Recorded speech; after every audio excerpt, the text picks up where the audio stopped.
सहना भवतु सहनौ भुनक्तु सह वीर्यं करवावहै तेजस्विनावधीतमस्तु मा विद्विषावहै। ॐ शान्ति शान्ति शान्तिः। सदाशिवसमारम्भां शङ्कराचार्यमध्यमाम् अस्मदाचार्यपर्यन्तां वन्दे गुरुपरम्परां। रामो राजमणिः सदा विजयते।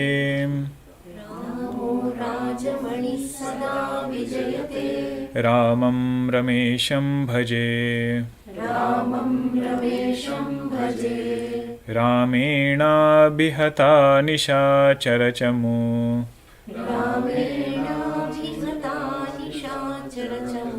रामाय तस्मै नमः। रामान्नास्ति परायणं परतरं।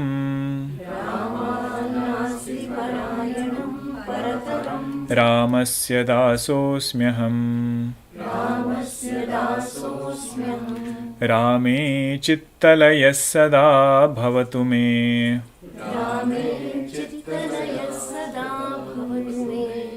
रामे चित्तलयः सदा भवतु मे।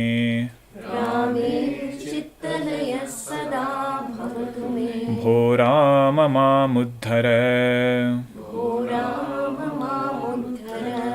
समस्तजनकल्याणे निरतं करुणामयं नमामि चिन्मयं देवं सद्गुरुं ब्रह्मविद्वरम्। सद्गुरुं ब्रह्मविद्वरम्। First three verses we'll chant. Hari Om. Now it is good? Okay. First three verses we'll chant together.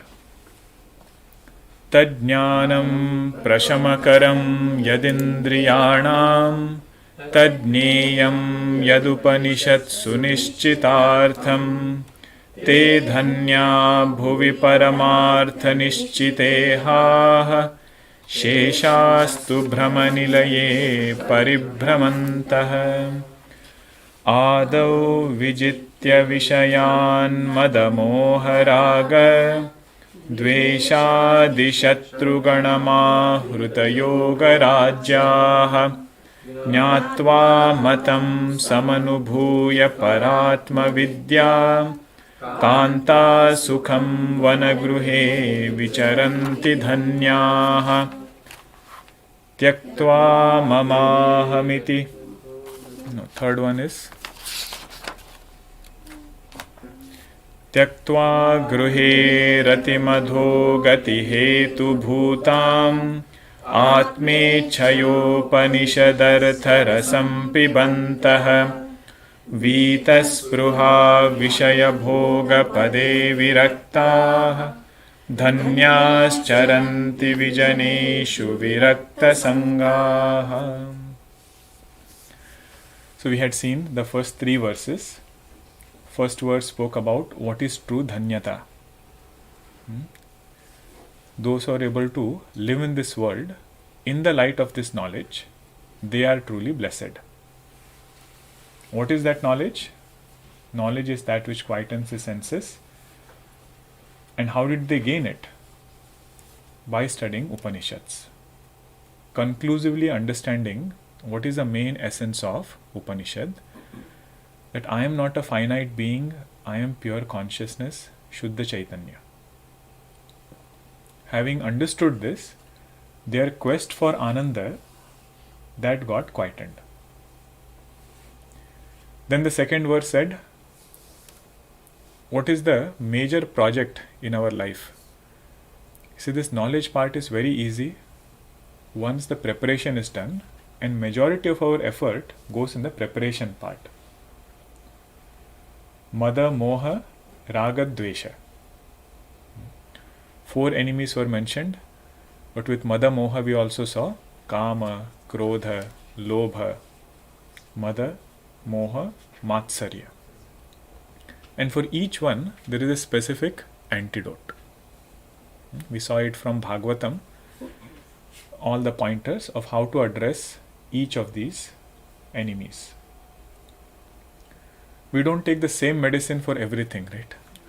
So here also it is called as Vyavartya Vyavartaka Sambandha. Vyavartya means that which is to be removed. Vyavartaka means one who will remove. Vyavartya Vyavartaka Sambandha. Meaning, if somebody is seeking some result at mind level,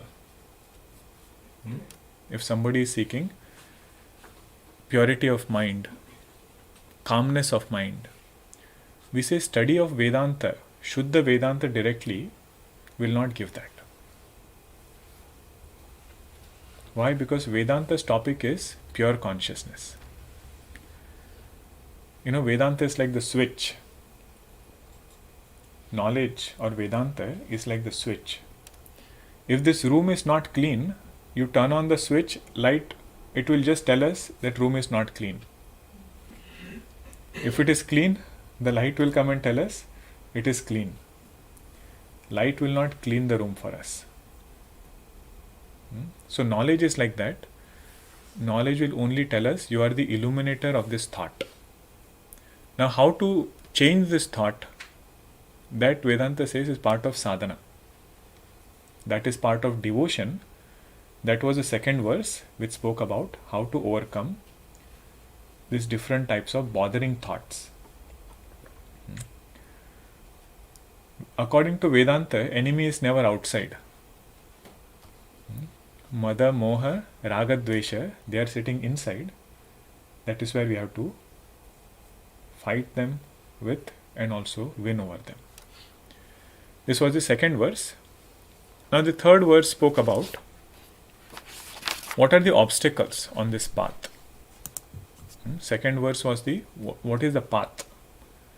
Right? Adav vijitya madamoha raga dveshadi shatruganam ahruta yoga rajyaha. What is the path towards this dhanyata? Winning over these inner enemies. But now Bhagavan is telling what are the obstacles even on this path, which will obstruct us from going further. So there two main obstacles were pointed out. Tyaktva gruhe ratim adhogati hetu bhutam means giving up over dependence on comfort. Getting used to some way of life in such a way that even a little bit of change in that routine, little bit of change in the place, that this person is not able to bear with. So that is the rati part of it. Literal meaning cannot be taken. Tyaktva gruhe.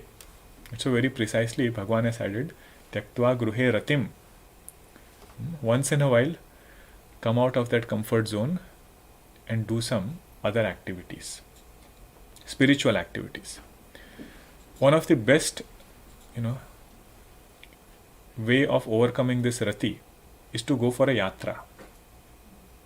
In Ramayana, that sadhana will be pointed out today. And yatra in such a way that there should be some amount of uncertainty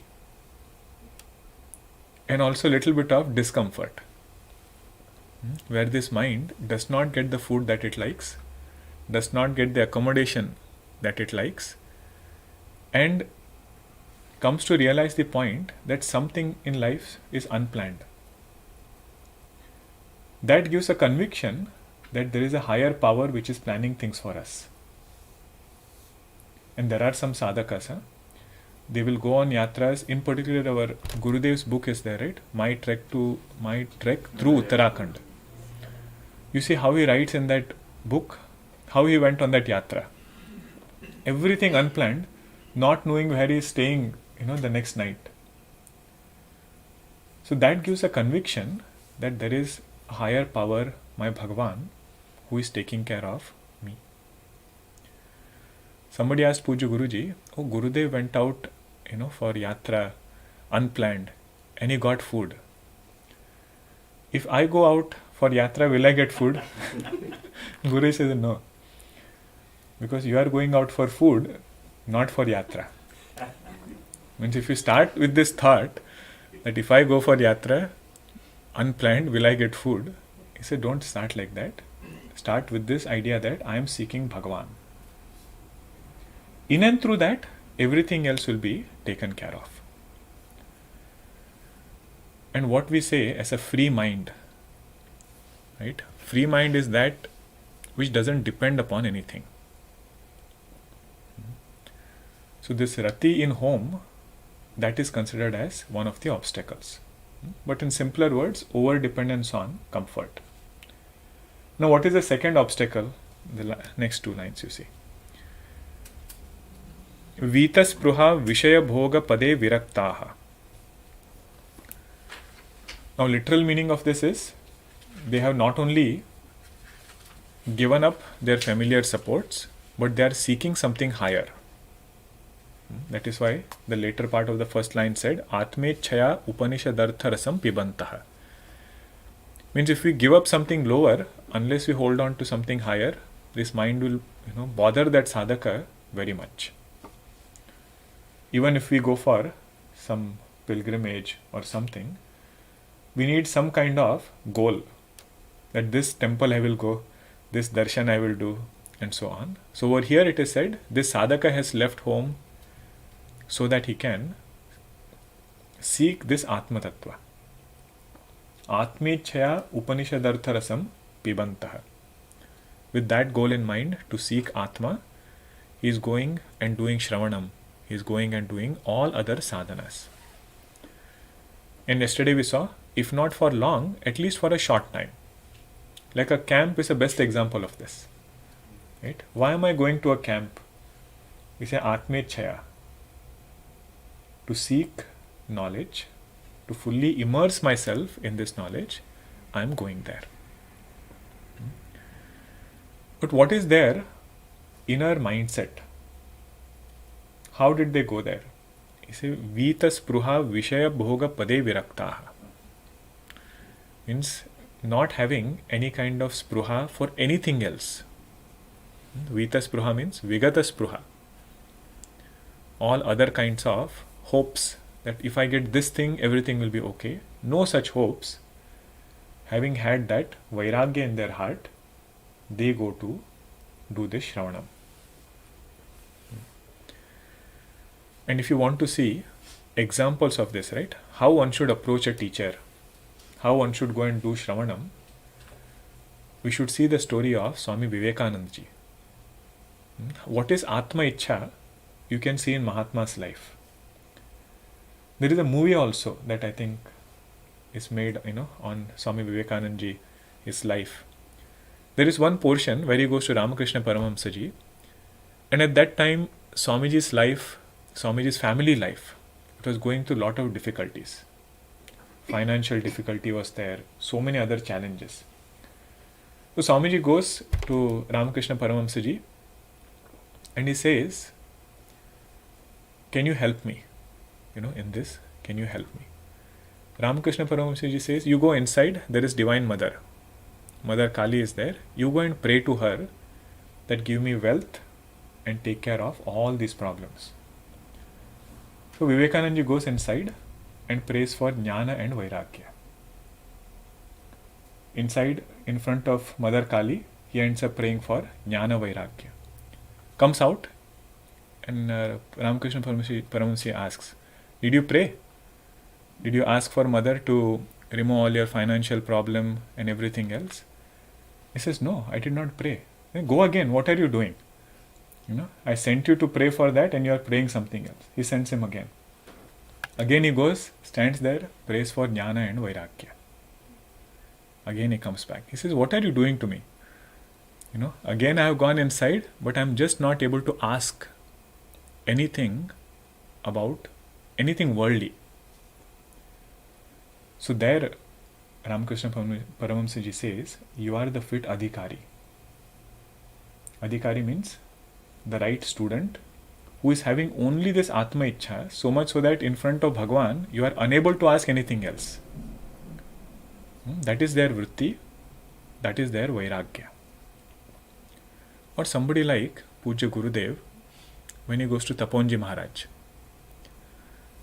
all of you have seen that movie and also Gurudev's story, right? Taponji Maharaj sends him back all the way to Rishikesh and says, come back with a letter. Right? Unless I have Shivananji Maharaj's letter, I don't know whether he has sent you or not. But being able to stay there with a single pointed quest, that is their Vairagya, that is their Virati. Lack of these two things is the main obstacle. What is the first obstacle? Over dependence on comfort. And second obstacle is lack of Vairagya. Those who have both these things, te dhanyaha. Every verse will point out what is blessedness. We should pay attention to that point. Vitas pruha vishaya bhoga pade viraktaha dhanyaha charanti vijaneshu virakta sangaha. They are roaming around in solitude and they are very content, because solitude can be bothering. All of us have seen in this pandemic, if we are not ready for solitude, solitude can bother. But at the same time, if somebody has a goal and they are not over dependent on anything, so that person can enjoy solitude. Dhanyaha charanti vijaneshu virakta sangaha. Now the next verse is also a beautiful verse. What is the main sadhana? It is how to divinize our mind, how to make sure that this path of sadhana doesn't become a struggle. That is mentioned in this verse. Fourth one. Tyaktva mamahamiti bandhakare pade dve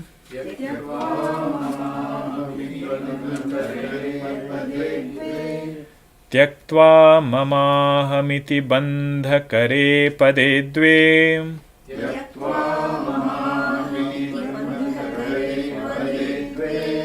Manavamana sadrusha samadarashinascha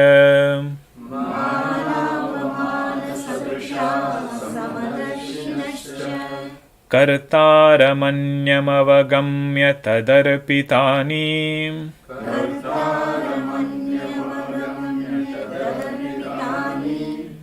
Kartaramanyamavagamya tadarpitani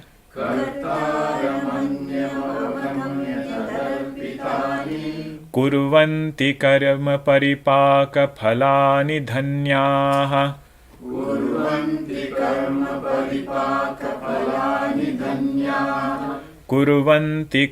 paripaka phalani dhanyaha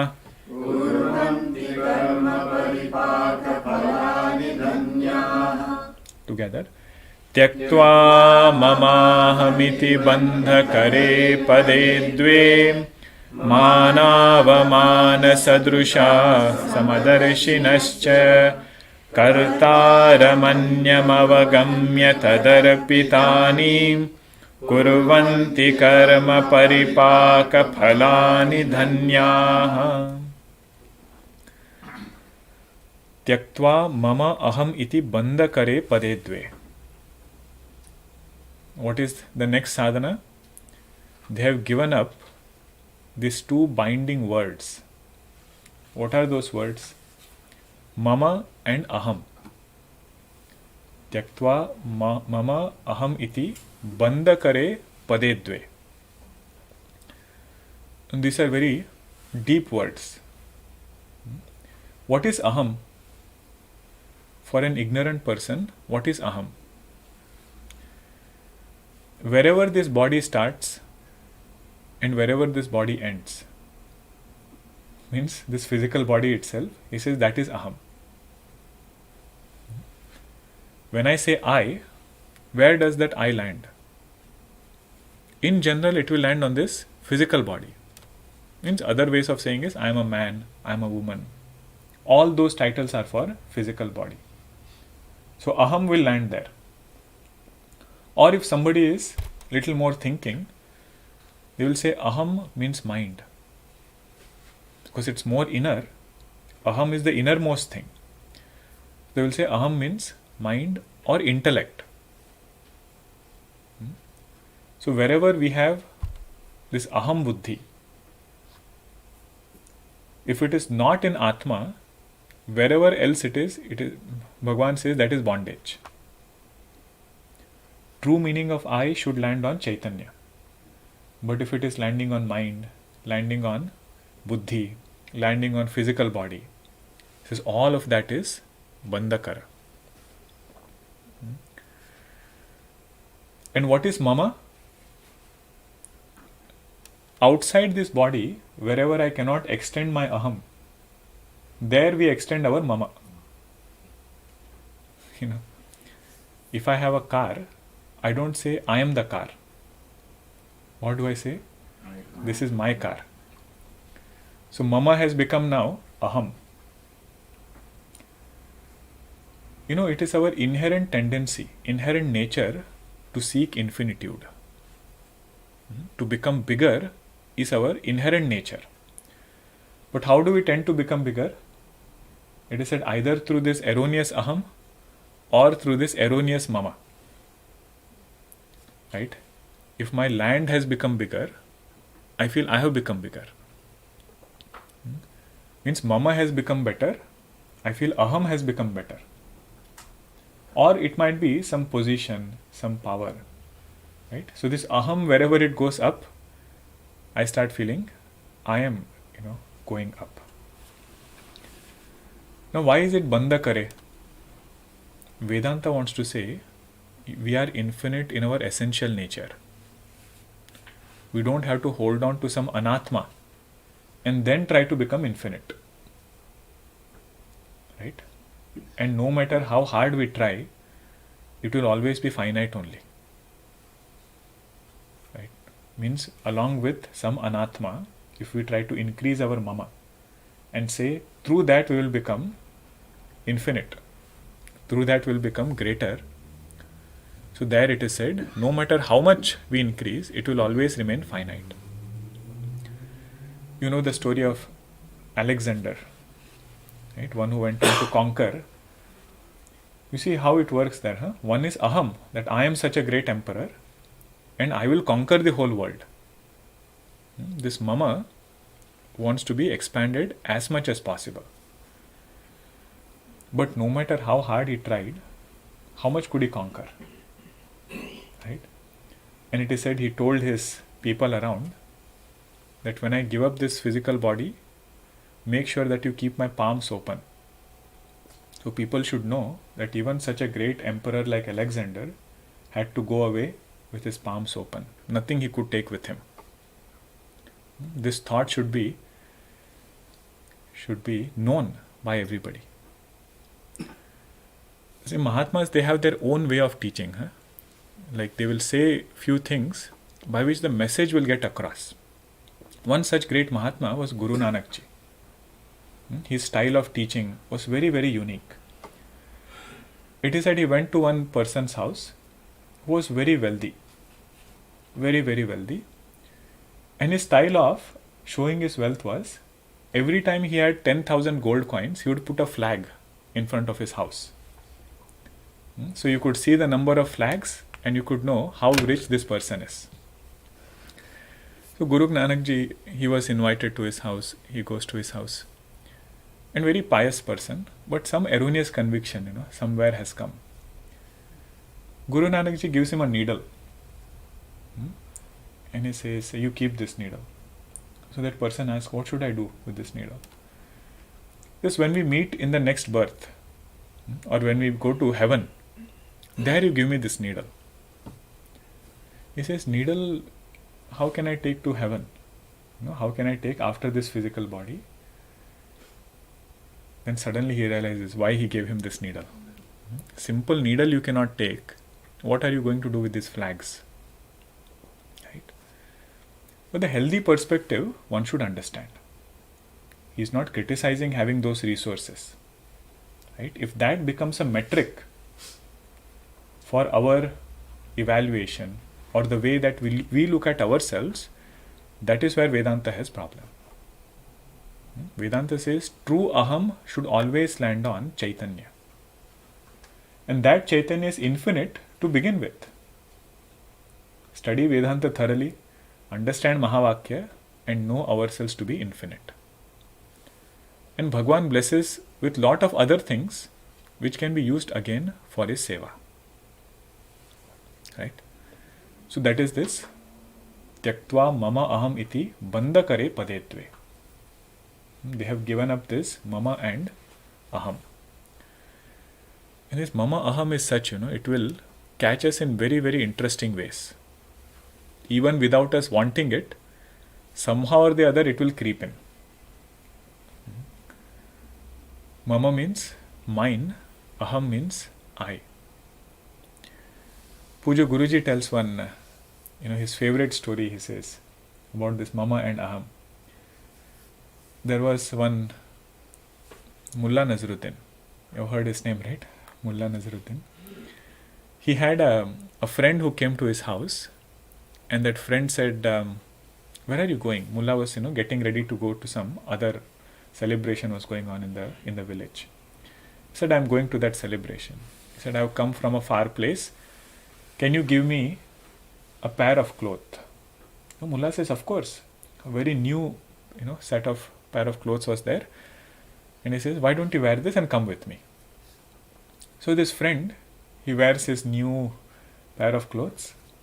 And Mullah in his mind is thinking, my pair of clothes he is wearing. He is looking better than me. Both of them go. First house, Mullah meets the person in the house, greets him, exchanges pleasantries. And he looks at his friend. He says, oh, this is my friend who has come from such and such town. But the kurta he is wearing is mine. Second house he goes. And he sees his friend is there wearing this kurta. He says, now friend gets angry. He says, why do you have to talk about clothes? If I knew this, I would not, have taken it from you. He says, no, I'm very sorry. Second house he goes and he says, this is my friend. He has come from that village, but that kurta he is wearing is his. Kurta that he is wearing, this is his. So when you say that, your suddenly ears, go up. Why do you have to say about kurta? The friend says, why do you have to say about, the clothes? Third place he goes, and he says, okay, now I will not say anything about this. But he looks at his friend, but again he says, this is my friend, come from a village, let us not talk about his clothes. The point here is, this mama and aham, if it is there in buddhi, it will express through speech. That is the main point. Because speech and mind are very closely related. So one of the sadhana is to make sure that from our mind, this mama aham is removed. How do you remove it? That is the main question, right? We discuss so much about how it is bandha kare pade dve, how it is binding. It will not allow us to abide in our infinitude. All of that is fine, but how do you remove it? He says, look at the third line. Don't come to mana avamana yet. Come to the next line. Kartaram anyam avagamya tadarpitani. All these sadhakas, how are they able to give up mama and aham? They are able to give it up by offering everything, all actions that they do to Bhagavan. They say, who is the main karta? Say, karta is not me, karta is Bhagavan. Kartaram anyam. Anyam means other. Kartaram anyam avagamya tad arpitani. Having understood that real karta is Bhagavan, and whatever results have been gained through previous karmas, even that they are offering back to Bhagavan. Kurvanti karma paripaka phalani. Karma paripaka phalani means results which have accrued from the past.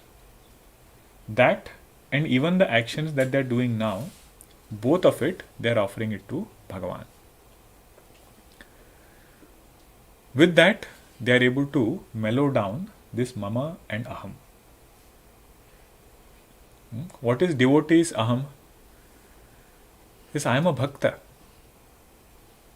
Aham is still there, because aham to suddenly remove is not easy. Right? How will we live in this world without aham and without knowledge of Vedanta? Like if Vedanta knowledge has not taken place and somebody comes and says, give up your aham. You say, then who am I? Right? Something higher is not there yet to hold on to. Lower cannot be given up. It is called as pada vinyasa nyaya. When you climb a stair, you can keep your second foot only when you leave the previous foot. But that previous one has to be stable first. You can go for something higher when the previous one is stable. So that first step which we have to keep, that is this path of offering things to Bhagwan and knowing that real karta is Bhagwan alone. For this we have to just pay little attention to our own life. Whenever we have said so many things have to happen, we have to run around and do things, we realize there has been some silent force which has been working and it got things accomplished for us. So that karta is Bhagwan. So what is bhakta's ahankara or bhakta's aham? You say, I am the devotee of Bhagwan, that is my aham. He is still having that aham, but it is bhakta aham. If we have to let go of abhimana, we have to catch hold of bhakta abhimana first. There is one devotee in Ramayana, his name is Sutikshnaji. When Bhagwan comes, he says, ask what you want. Bhagwan says, Sutikshnaji says, Asa abhiman jai nahi bhore, मैं sevaka Raghupati पति मोरे. That Bhagwan, one abhimana should always remain with me, and that abhimana is, I am a devotee and you are my Lord. So that abhimana is good abhimana. It will remove all the other erroneous abhimanas. And to this sadhaka, knowledge will also come.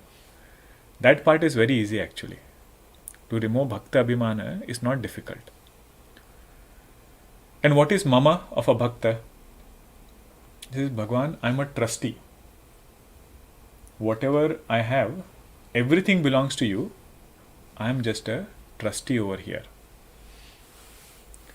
Right? All these examples are in Ramayana only, but we should appreciate wherever it is mentioned. There is one, character in Ramayana. His name is Nishadraj. Bhagwan meets him the first when he goes to the forest. He says, Deva dharani dhanu dhama tumhara.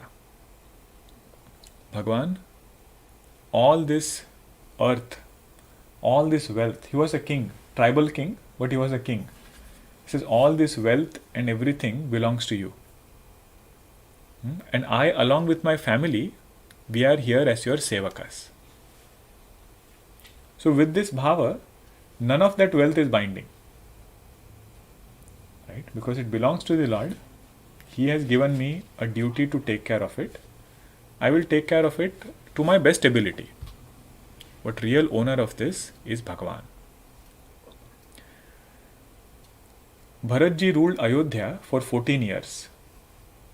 And it is said, Ayodhya was more prosperous than what Bhagwan left him with.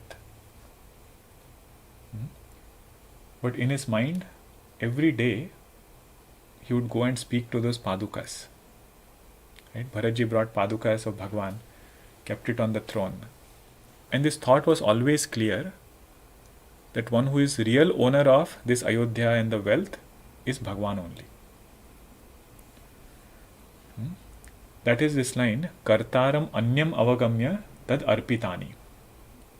Kuruvanti karma paripaka phalani dhanyaha. In simple words, this is just karma yoga buddhi. Although we saw it from different standpoints, how a devotee lives in this world, he says, just by working, doing everything for the Lord. Somebody like Hanumanji, who says, my real master is Bhagwan Rama. Keeping that in mind, he has his mama in the right place, aham in the right place.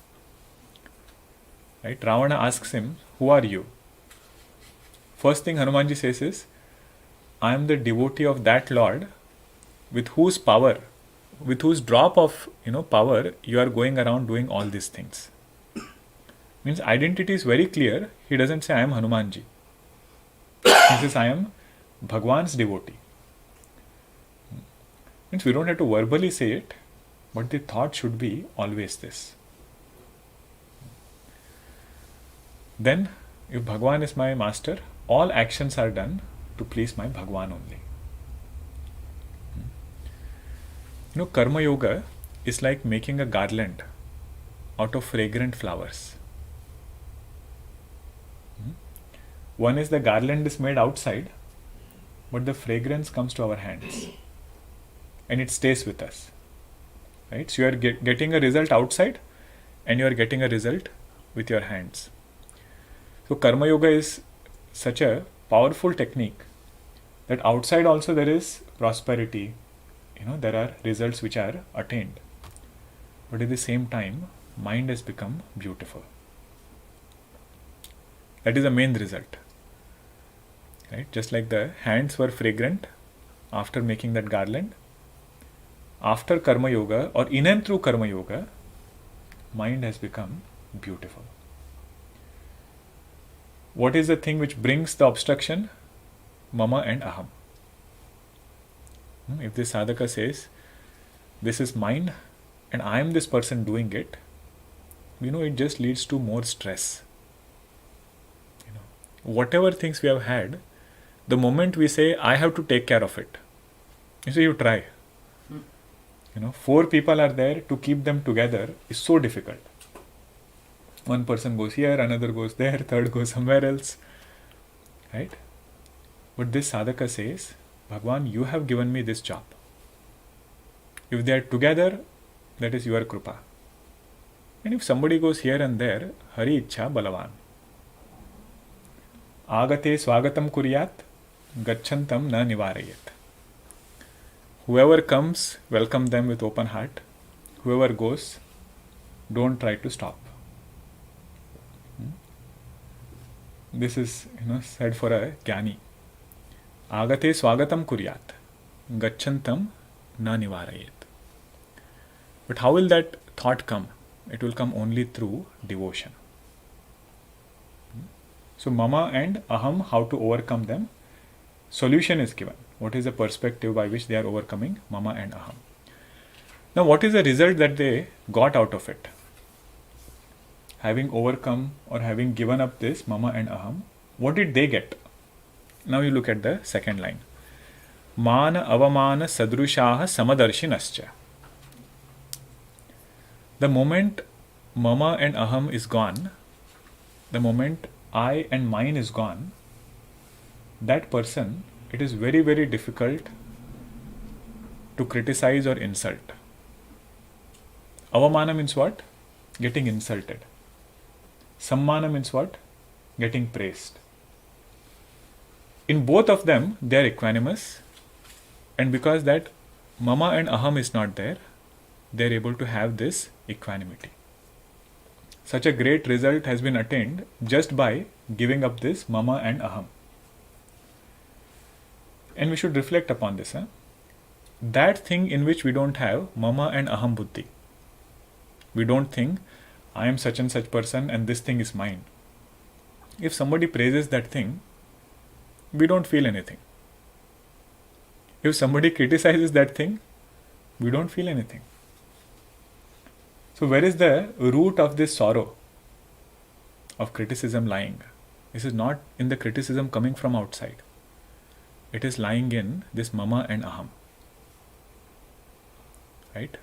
Some work is there, some creation, some painting is there. Now let us say somebody did it and somebody is praising it. I will just look at it and I might also say something. But let us say I have done a small painting. Scenery is there, rivers are there, and then somebody comes and says, "You even now you are doing this painting." Small children do it. Just that statement, very difficult. Now, what was the difference between both?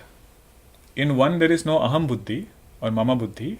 In second, there is aham and mama buddhi. Right. Now, so many cars we sit and drive. Right. If somebody praises the car, we don't feel anything. Why? Because there is no mama buddhi there. But if you praise or criticize my chandanam, there is mama aham buddhi over here. That will affect more than anything else. The word over here, right? Mana avamana. What is the meaning of mana? Mana means to measure. Ma you have heard, right? Ma means to measure. Pramana means also that by which we measure something, that by which we know something. So mana is made from that root. Mana means to measure. So the metric by which we measure ourselves, that is one metric. That is mana that we have. Let us say we have a scale from 0 to 10. So let us say my ranking about myself is 9.5. Okay? That is mana. That is how I look at myself. Now if world gives me ranking of 10 out of 10, or at least 9.5 out of 10, or let us say 10 out of 10, that is called as sammana. I got little more than what I thought about myself. But if world comes and gives me 2.5, that is called as apamana. So devotee says, to begin with, keep your mana at 0. So devotee's mana is at 0. He says everything belongs to Bhagwan only. Why should I have my own mana? So for that person to insult or to criticize is very, very difficult. If you want to see an example of this, we should study Ramcharitmanas. In the beginning portion, Goswami does Vandana of different people in this creation. And then when it comes to Khala Purusha, even the wicked who are going to criticize his work, he does Vandana to them. And what does he say? My work is not good. I don't have buddhi. I don't have any kind of intelligence. So there is no wonder if you criticize. It is not something that I'll be surprised with. If there is any mistake over here, please make sure that you forgive me and you make up for it. With that he starts Ramcharitmanas composition. Now it is not to say that he is incompetent or he is lacking in self-confidence. Nothing of that sort. But his evaluation of himself is already very, very small. Means ego is not at 9.5 so that it can easily get pricked by the world. And what is the result of this? Mind will be free, mind will be available. Otherwise, it is mostly busy in proving ourselves to the world. Right? Oh, this person thinks I am here. I should show that, I am little above what this person thinks. He says nothing is required. All we have to do is become sadhakas. Hanuman Chalisa, what is the first chaupai? The first doha? Shri Guru Charana? Little louder. Shri Guru Charana Saroj Jaya Nijman Mukur Sudhar Varno Vidhuvar Vimala Jesu Jodhaya Kupala Char. Then? Buddhihina Tanu Janike Sumiro Pavana Kumar. Only that much. Buddhihina Tanu Janike Sumirau Pavana Kumar. Later, Bala Buddhi Vidya Kalesha Vikar. So Goswamiji says, Bhagwan, lot of klesha is there in our life because we think ourselves to be buddhiman. So he starts by saying, I am buddhihina. Buddhihina tanu janike sumirav pavana kumara. I am remembering Hanumanji, but to accomplish my work, I need some qualities. I need bala, I need buddhi, and I need vidya. Bala means the ability to go through this entire composition without dropping it in between. I need buddhi also so that I can do the right interpretation. And vidya also means knowledge should get clear to me. Who will give this? He says, I don't have anything, Bhagwan, you give it to me. If that is there, then there is no klesha. Klesha means what? Agitation. So that is this verse.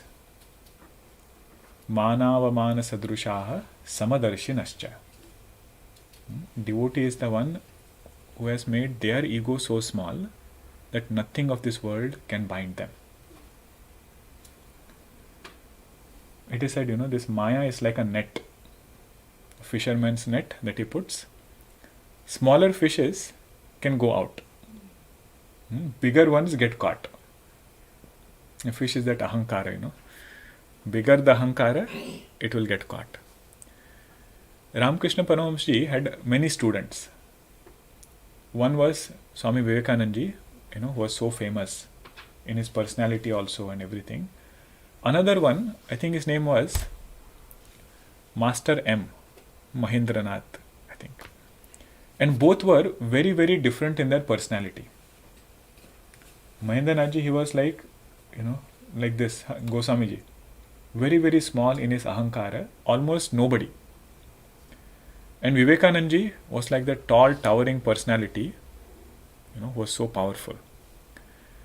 So there it is said, either become so big like Vivekananda so that Maya cannot catch, or become as small like that Mahendranathji that Maya cannot catch. It is the same idea that their ahankara is so reduced, mama and aham is so reduced that Maya cannot catch them. Okay, so this is that sadhana where mama and aham is given up.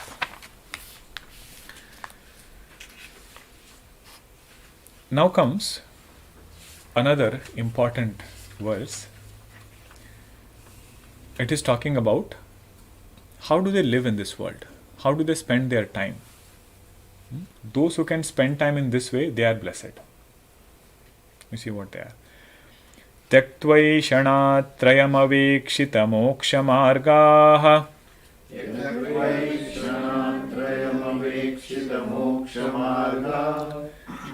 margaha Tyaktvaishanatrayamavikshitamokshamargaha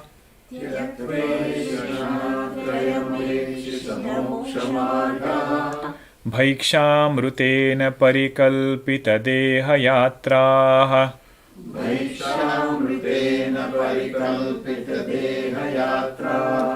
Jyotif parat parataram paramatmasanyam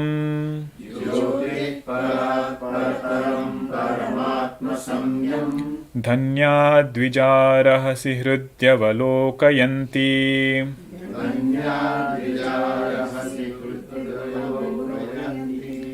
Dhanyadvijarahasi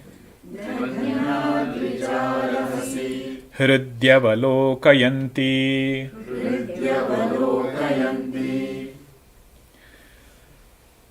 Now who are these blessed people? Tyaktva eshanatrayam avekshita moksha margaha. They have given up 3 eshanas, 3 desires which are common to most people. What are those 3 desires? First one is putra eshana, desire for progeny. But that desire for progeny was for higher locus. In olden days, there were some traditions by which desire for progeny is to get higher locus. They will do some kind of ritual. From that, this person will go to higher lokas. But Putreshana is the first one. Second one is Vitteshana. Means a desire to have lot of wealth, lot of resources, more than what we want. So that is Vitteshana. Third one is Lokeshana. Means desire to have name and fame. This is a very subtle one. It catches in a very unique way. This Lokeshana, desire to have lot of popularity, lot of followers, Twitter, Facebook, even in person, likes, all of that. That is Lokeshana only. Those who have given up this. Somebody might say, if you had to give it up, why was it there in the first place? Right? Is Vedanta trying to put down Putreshana, Vitteshana, Lokeshana? We say no, what they have understood is these three things are not the goal. These three things are the means. Goal is Bhagavan, goal is Chaitanya. So that they have understood. So Tyaktva Eshanatraya Avekshita Moksha Margaha. They were seeing so many places, now they have seen this Moksha Marga. There is a purpose for which we have taken up this human body. Right? We plan so many things in life, right? What is the goal? In corporate world also they have goal setting. Before you sign up any contract, they don't start without an end goal in mind. So for life also, what is the goal of life? So this sadhaka has come to realize Putra, Vitta, Loka cannot be goal of life. Then what are they? They are the means by which we can attain the true goal of life. True goal of life is to abide in our own nature as pure consciousness. In and through that, everything will be needed. Putra is also needed. It is helpful. Family life, it teaches so many things. Right? Makes us perfect sadhakas. We don't have to go and study sadhana chatushtaya anywhere. Shama, Dhamma, Uparama, everything comes. Vitta. Vitta is also needed. Nothing can run without Vitta. And Loka is also needed. Lokeshana means spreading the word. Not in the erroneous sense, but making sure that this message reaches everybody. Like we would not be sitting here if Puja Gurudev did not come out from Himalayas. Right?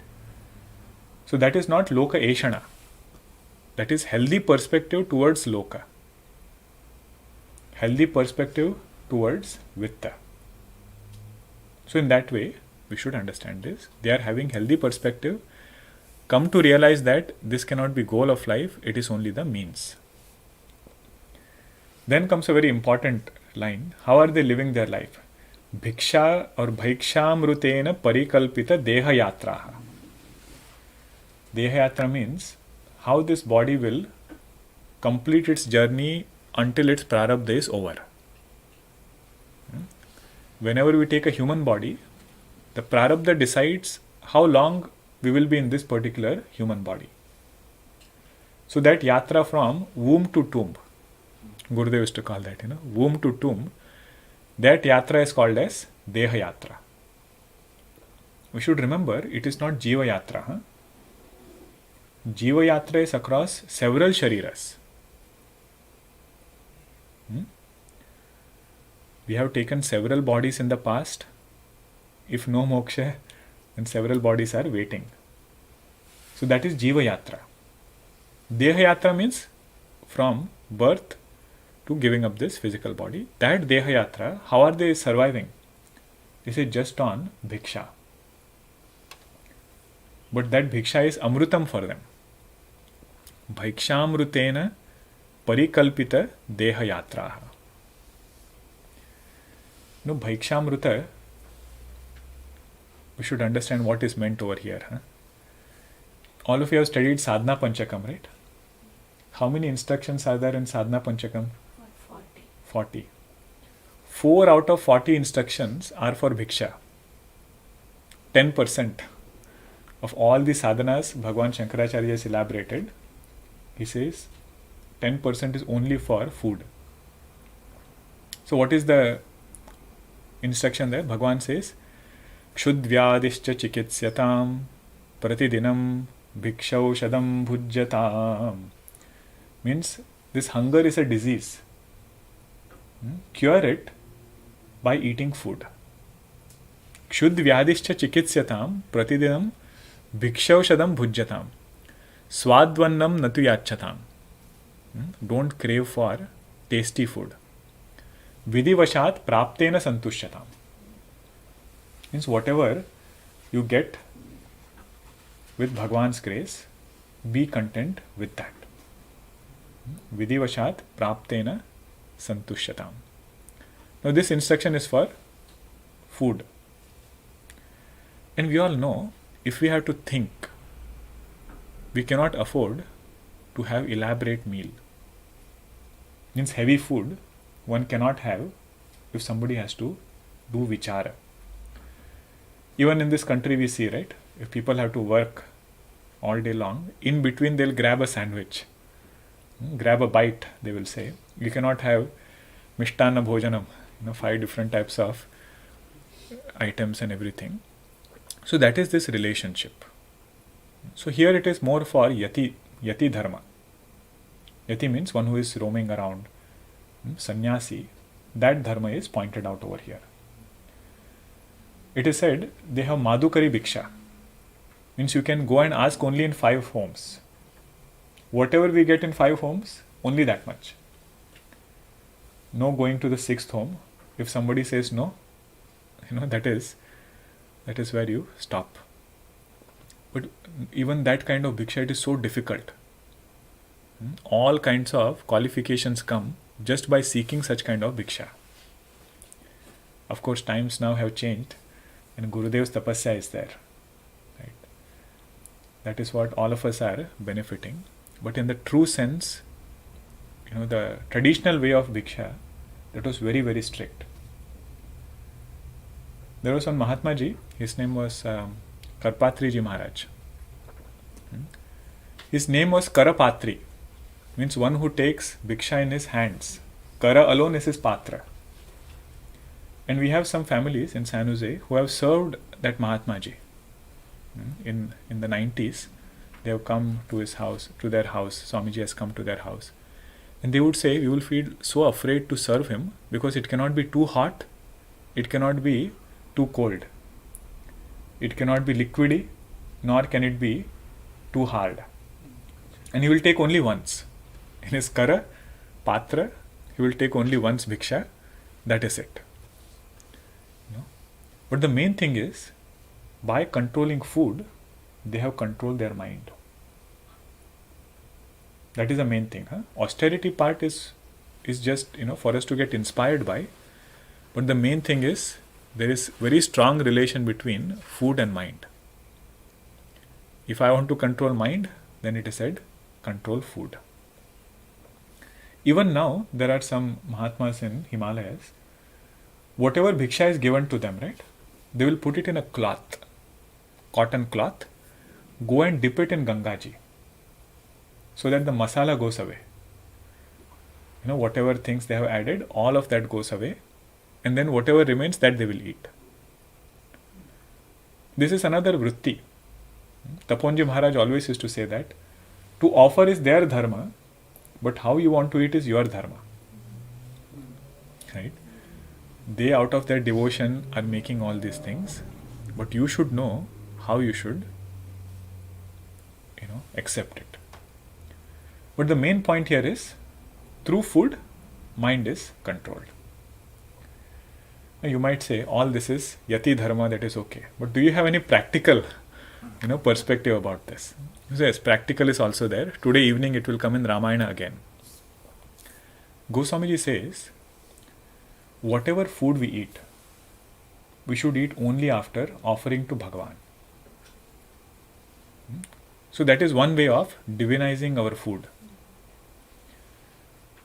although we might not go to the extreme, right? In today's world, we should not also, because there are many other repercussions that come along with it, right? So best thing here, Goswamiji says, whatever we make at home, make sure little bit of it is offered to Bhagwan, and then we eat it. Sometimes, if the food is not according to our taste, making sure that we don't complain. Annam na nindyat tad vratam.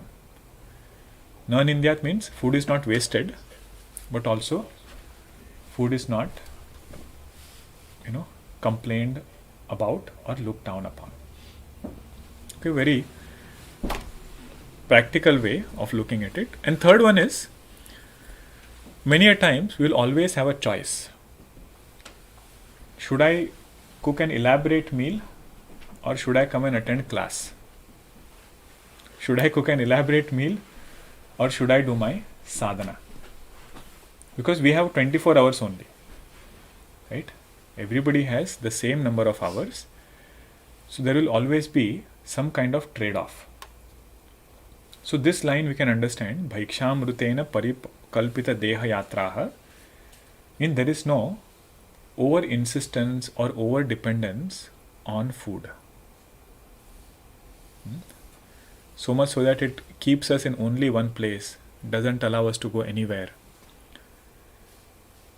The place where I come from, right, Goa, people are so caught up with food, they will not even go to study outside Goa.